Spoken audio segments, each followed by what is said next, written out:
Mutual मिला है तो जिसको मिलेगा म्यूचुअल वो जाए गया। हाँ तो म्यूचुअल अगर नहीं मिल पा रहा है तो ये आपका प्रॉब्लम होगा ना। तो प्रॉब्लम मेरा है, कोई सहयोगी नहीं मिल रहा है। सरकार की गलत रवैया है सर, सरकार की गलत रवैया है। आप अगर हमसे 3 जिला का ऑप्शन मांग रहे हैं, कर्तव्य के प्रति लापरवाही है, इसका मतलब है 4 महीना से आप वेतन दे नहीं पाए हैं। आप रिजाइन कर दीजिए ना, सरकार से अच्छा मन नहीं कर रहा है, आप कह रहे लापरवाह ही है सरकार, कोई काम नहीं है कर रही है, आपके मनोनुकूल आपका ट्रांसफर नहीं है कर रही है।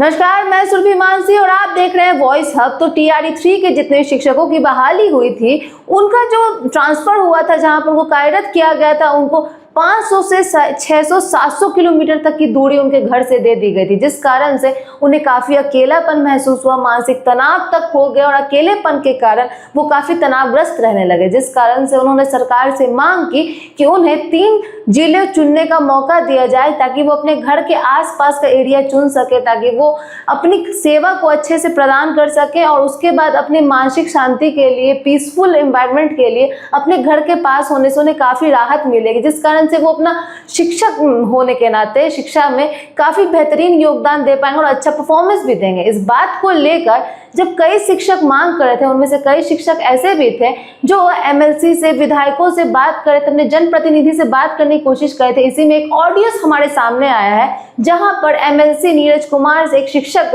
बात करते हुए नजर आ रहे हैं, जब उन्होंने मांग की कि हमें ट्रांसफर चाहिए, हमें मौका दीजिए, हमें इंटर डिस्ट्रिक्ट वाली जो ट्रांसफर है उसका मौका दीजिए, क्योंकि म्यूचुअल ट्रांसफर हो नहीं पा रहा है, क्योंकि उन्हें साथी नहीं मिल रहे हैं। तो इस बात को लेकर नीरज कुमार कुछ अलग ही तरीके से टहलाते हुए नजर आ रहे हैं, बातों को इग्नोर करते हुए नजर आ रहे हैं और सीधा साफ साफ कहना चाह रहे हैं शायद कि ये जो कार्य मेरा नहीं है, ये इसके लिए या तो म्यूचुअल वाले जो मिला हुआ ट्रांसफर उससे काम कीजिए, या तो फिर आप ये कर सकते हैं कि आप रिजाइन कर दीजिए। साफ साफ उन्होंने ऐसा ही कहा है। ये पूरी जानकारी के लिए आप ये ऑडियो पहले सुनिए, तब आप जानकारी लीजिए। हेलो हेलो, प्रणाम सर। प्रणाम। बोले सर, हम TRE-3 से हैं शिक्षक। यानी TRE-3 के शिक्षक हैं आप? 14वां टीचर है जिनका ये फोन आया है? जी जी जी जी जी। और मैसेज वो एक के रहता है? अच्छा, वो लगता है कि सब फॉरवर्ड किया हुआ रहता है। मैं भी हो सकता है। तो हम ये नहीं सकता है ये आपके माध्यम से सर कुछ गुहार करना चाह रहे हैं। नहीं, गुहार मेरे पास आ गया है। गुहार आ चुका है सर, स्थानांतरण का, यही ना? जी जी, क्योंकि देखिए सर, हम किशनगंज से हमको पश्चिमी चंपारण कैमूर जिला लगभग 700 से 750 किलोमीटर दूर मिला है। आखिर सरकार तो सर आपकी है, क्योंकि जब हमसे मेरा घर है आपका पूर्णिया जिला के बैसा प्रखंड में है। बैसा प्रखंड से चंपारण है 750 किलोमीटर? नहीं, अब हम आपको बता रहे हैं, मेरे घर से यहाँ से 30 किलोमीटर जाते हैं किशनगंज रेलवे स्टेशन, वहाँ से 550 किलोमीटर मुगलसराय जाते हैं, फिर वहाँ से 52 किलोमीटर हम जाते हैं भभुआ कैमूर, और वहाँ से 18 किलोमीटर दूर है कैमूर भभुआ जिला मुख्यालय। जिला मुख्यालय से 83 किलोमीटर दूर है हम अधोरा प्रखंड में। तो जोड़ लीजिए सर आप। प्रखंड में पहाड़ पर है? जी जी, पहाड़ पर है। हाँ। तो हमको इतना तकलीफ है सर। वेतन मिल गया? जी सर, जी वेतन तो मिल चुका है। वेतन जी वेतन मिल चुका है सर।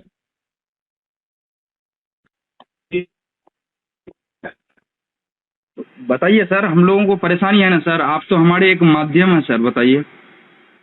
हम आपसे अब सवाल पूछे? जी बिल्कुल पूछ सकते हैं सर। TRE-3 में सबका वेतन मिल गया? नहीं सर, तो जिनका मिल गया है वो तो कम से कम ले सकते हैं ना। तो उनके बारे में क्यों नहीं सोचते हैं आप कभी? सर तो फिर अगर मान लीजिए बेचारा उसको नहीं मिला, हम आपकी बात बिल्कुल, हम आपकी बात से सर आप जायज बातें कर रहे हैं, लेकिन हमारी मांगे गलत है। आप ये बताइए, जब अगर नहीं हुआ है तो म्यूचुअल फिर कैसे मिला है सर? TRE-3 से म्यूचुअल भी तो मिला है ना सर। आखिर म्यूचुअल मिला है तो जिसको मिलेगा म्यूचुअल वो जाए गया। हाँ, तो म्यूचुअल अगर नहीं मिल पा रहा है तो ये आपका प्रॉब्लम होगा ना। तो प्रॉब्लम मेरा है, कोई सहयोगी नहीं मिल रहा है। सरकार की गलत रवैया है सर, सरकार की गलत रवैया है। आप अगर हमसे 3 जिला का ऑप्शन मांग रहे हैं, तो माननीय मुख्यमंत्री जी का हम आभार व्यक्त करते हैं, लेकिन शिक्षा विभाग में जो भी कर्मी हैं वो आखिर क्या खा करके, शराब पी करके जिला अलॉटमेंट करते हैं? बताइए सर, जबकि हमारे जिला में रिक्ति है सर।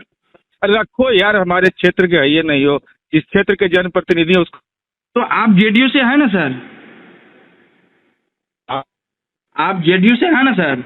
जब आप बोलते हैं वहाँ कि के टीचर का जनप्रतिनिधि को फोन करिए, आप बताइए उनको पूरा नहीं problem। सर, आप हैं ना, आप भी तो हमारे बिहार से ही हैं सर। नहीं, हम आपके जनप्रतिनिधि नहीं है, मेरा पटना नालंदा नवादा है। आप जेडीयू से हैं ना सर? जेडीयू का तो दुइये को जीता हुआ है, और सब जीता हुआ वो लोग का हक मार जाएगा। नहीं वो लोग को सर, अधिकार कुछ नहीं है। जो टीचर का सर देखिए, जिनसे मांगा जा सकता है, जिनके पास लगता है कि उनको मिलेगा तो उनसे ही बात करते हैं। हमें उम्मीद है कि सर हम आपसे अगर मांग रखे हैं तो मिल सकता है। और आप अभी मतभेद कर रहे हैं सर कि आप हमारे क्षेत्र से नहीं हैं। नहीं, हम नहीं, सबका प्रॉब्लम हम थोड़े लिखेंगे, जिनका जो तो आप हमारे जो नेता बने हैं सर, किस लिए सर? हमारी समस्या को नहीं सुनेंगे। वो मिनिस्टर का दायित्व हो सकता है। हाँ, तो हमारा दायित्व है 3 जिला का, हमारा आता है, हम उसको जवाब देते हैं, उसको लिख के भेजते हैं, जो हमको रिप्लाई करना होता है बताते हैं। तो 3 जिला का ऑप्शन सर हम लोग को दे दिया जाए। हम लोग थोड़े कहते हैं सर कि हमको आप घर में दे दीजिए। बताइए, हम कह रहे हैं सर, मिल करके हम आपसे थोड़े कह रहे हैं सर कि हम आपसे अपने जिला या अपना घर, अपना पंचायत थोड़े मांगते हैं। हम तो 3 जिला का ऑप्शन लेना चाह रहे हैं। आप जहाँ भेजेंगे हम स्वेच्छा से वहाँ स्वीकार करेंगे। आपका बात सब टीचर मान लेगा, उस दिन मान लेंगे हम। आपका बात सब नहीं मानता है सर। पूरे बिहार में आपकी बात, पूरे बिहार में सर आपकी सरकार का बात मानते हैं? बताइए, आपकी सरकार का पूरे बिहार में बात मानते हैं? कुछ लोग तो इधर उधर होंगे ही सर। आप इस तरह बात क्यों करते हैं सर, एक तरफा?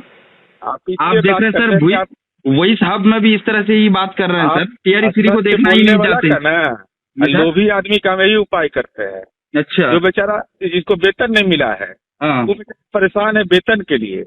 उसका अगर वेतन नहीं मिलेगा तो एलपीसी नहीं मिलेगा। तो आप ही ना सरकार में सर, तो 4 महीना से वेतन दे नहीं पाया है आपकी सरकार। बताइए, कर्तव्य के प्रति लापरवाही है इसका मतलब है। 4 महीना से आप वेतन दे नहीं पाए हैं।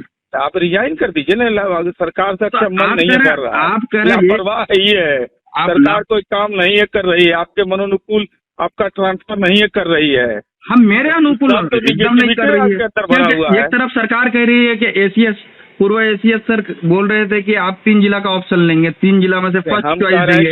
यहाँ फर्स्ट सेकंड थर्ड गया, एक छोर से दूसरी छोर कर रहे हैं सर। नियोजित शिक्षक था, राज्यकर्मी हो गया। तो नियोजित नहीं होना चाहिए था उसको। पूर्व में क्या हुआ? अरे प्रेजेंट में ना जिएंगे जी। तो प्रेजेंट में जिए सर। जब अगर म्यूचुअल मिला टीआरई 3 को तो सामान ट्रांसफर भी आपको नहीं म्यूचुअल मिल रहा है, आपका दुर्भाग्य, अपना खोजिए। नहीं, ये सरकार का दुर्भाग्य है सर। तो जैसा कि आपने देखा इस पूरे ऑडियो में एमएलसी नीरज कुमार ने साफ कह दिया है कि अगर आपको इतनी दिक्कत हो रही तो आप इस्तीफा दे सकते हैं। मतलब जो बच्चे, जो अभ्यर्थी टीआरई 3 के एग्जाम में बैठे थे, काफी मुश्किलों के बाद, काफी जज्बे के बाद, काफी स्ट्रगल के बाद जब उन्हें सरकारी नौकरी मिली तो एक तरफ वेतन की दिक्कत तो हो ही रही, ऊपर से घर से 600-700 किलोमीटर की दूरी के कारण, अकेलापन होने का वो अपनी सेवाओं को देने में सक्षम नहीं हो पा रहे और मानसिक तनाव से ग्रसित हो जा रहे हैं। और इसकी मांग करने पर एमएलसी नीरज कुमार कहते हैं कि ये हमारा कार्य नहीं है, हम आपके जनप्रतिनिधि नहीं है, अपने क्षेत्र में अपने जनप्रतिनिधि से बात कीजिए। जबकि यहाँ पर बात हो रही है कि आप भी जेडीयू से हैं, सरकार आपकी है, तो एक बार हमारी मांगों को सुनिए और हो सके तो जल्द से जल्द पूरा कीजिए। लेकिन इस तरह से आप साफ देख सकते हैं कि नीरज कुमार द्वारा टहलाने की कोशिश की जा रही है, नजरअंदाज करने की कोशिश की जा रही है और कहते हैं कि ये 14वें टीचर हैं जो कि इसी बात को लेकर मुझे कॉल कर रहे, परेशान कर, और आप मेरे क्षेत्र में नहीं तो आपकी समस्या का हम समाधान नहीं कर सकते। इस तरह से पलड़ा झाड़ते हुए नीरज कुमार दिखाई दे रहे हैं और शिक्षकों की समस्या अभी तक उनका कोई समाधान नहीं हुआ। तो अब ये आगे देखना होगा कि इस ऑडियो के सुनने के बाद सरकार इस पर कोई रुख लेती है, कोई प्रतिक्रियाएं देती हैं, या शिक्षकों की बहाली को लेकर, ट्रांसफर को लेकर कोई नया समस्या का समाधान इसमें कुछ सामने आता है कि नहीं, कि शिक्षकों को ट्रांसफर देने के लिए, उनके घर से नजदीक जगह देने के लिए क्या सरकार इस पर कोई नया सोल्यूशन लाएगी। ये देखना आगे काफी दिलचस्प होगा। वैसे आपको इसकी जानकारी कैसी लगी, इस पूरी न्यूज की जानकारी कैसी लगी, हमें जरूर बताएं। सब्सक्राइब करें, बेल आइकन प्रेस करना ना भूलें। धन्यवाद।